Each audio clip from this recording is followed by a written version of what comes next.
मेरा सवाल आपसे ये है, खड़गे जी को बुलाया, सोनिया गांधी जी को बुलाया, अधीर रंजन चौधरी जी को बुलाया, इन्होंने आने की स्वीकृति दे दी क्या? इन्होंने कह दिया हम आ रहे हैं, सही समय आने पर फैसला लेंगे। राम मंदिर की प्राण प्रतिष्ठा के संदर्भ में फैसला लेने को लेकर जो ये असमंजस है प्रताप भानु जी, इसको लेकर आपका दिल नहीं कचोटता क्या? आप इस पर तो सवाल करिए, इनको क्यों नहीं बुलाया? जिनको बुलाया उनका जवाब अभी तक क्यों नहीं आया? इस पर भी तो कुछ कह लीजिए। देखिए हिमांशु जी, मैं कह चुका हूं कि जिनको बुलाया है उन्हें जरूर जाना चाहिए, और ट्रस्ट की तरफ से बुलाया है, आदर सम्मान दिया है।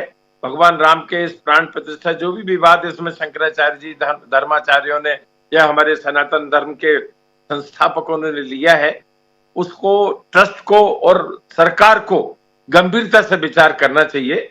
शंकराचार्य जी वो व्यक्ति हैं, वो पीठ है, चारों पीठ हमारे देश में, जिनकी स्थापना आदि गुरु शंकराचार्य जी ने करी थी।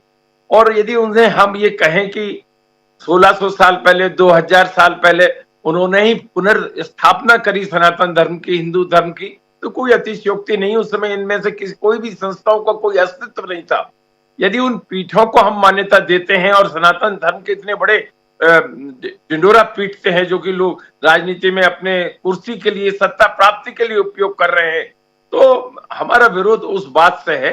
चारों पीठों के व्यक्तिगत कोई भी मतभेद हो सकते हैं, पर पीठों पर, चारों पीठाचार्यों पर, जगत गुरु शंकराचार्य के पद पर, जगत गुरु की पीठ पर, शारदा पीठ हो, द्वारकाधीश की पीठ हो, चाहे हमारे जगन्नाथ पीठ हो, चाहे बद्रिका आश्रम हो, चाहे श्रृंगेरी की हो, कोई भी हो, इन पर कोई विवाद नहीं कर सकता। इनका वो इतना बड़ा योगदान है भारतवर्ष में, हिंदू धर्म के पुनर्स्थापना में, सनातन धर्म की मान्यताओं को जन जन तक पहुंचाने में।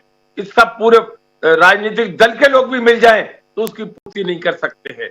जहां तक आमंत्रण का सवाल है, चाहे अधीर रंजन को मिला हो, चाहे किसी को भी आमंत्रण मिला हो, मैं फिर से स्पष्ट रूप से कह रहा हूं कि चूज एंड सिलेक्टिव बेसिस पर, पिक एंड चूज बेसिस पर आमंत्रण नहीं दिया जाना चाहिए, क्योंकि शबरी के भी राम है, हनुमान जी के भी राम है, केवट के भी राम है। और जब भगवान राम नवधा भक्ति का संदेश, जो रामायण में सर्वश्रेष्ठ संदेश है भगवान राम का, शबरी की झोपड़ी में जाकर दे सकते हैं, पूरे देश के लिए श्रद्धा भक्ति के बारे में बता सकते हैं, तो उसका अनुपालन क्यों नहीं किया जा सकता? भगवान राम राज्य की बात क्यों नहीं करते हैं? अकेले अधूरे, आधे अधूरे मंदिर के निर्माण में प्राण प्रतिष्ठा की बात पे क्यों विवाद किया जा रहा है? राम जन्मभूमि, अभी रामनवमी आ रही है, भगवान राम का जन्मदिन है, मार्च एंड में या अप्रैल फर्स्ट वीक में, जब भी आ रही हो, उस समय प्राण प्रतिष्ठा हो सकती थी।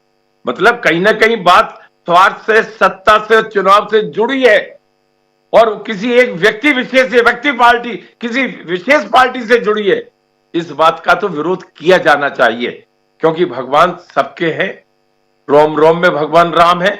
हर एक का शुभारंभ, करोड़ों लोगों का शुभारंभ भगवान राम के नाम से होता है, और किसी मीडिया के प्रचारित करने से नहीं होता।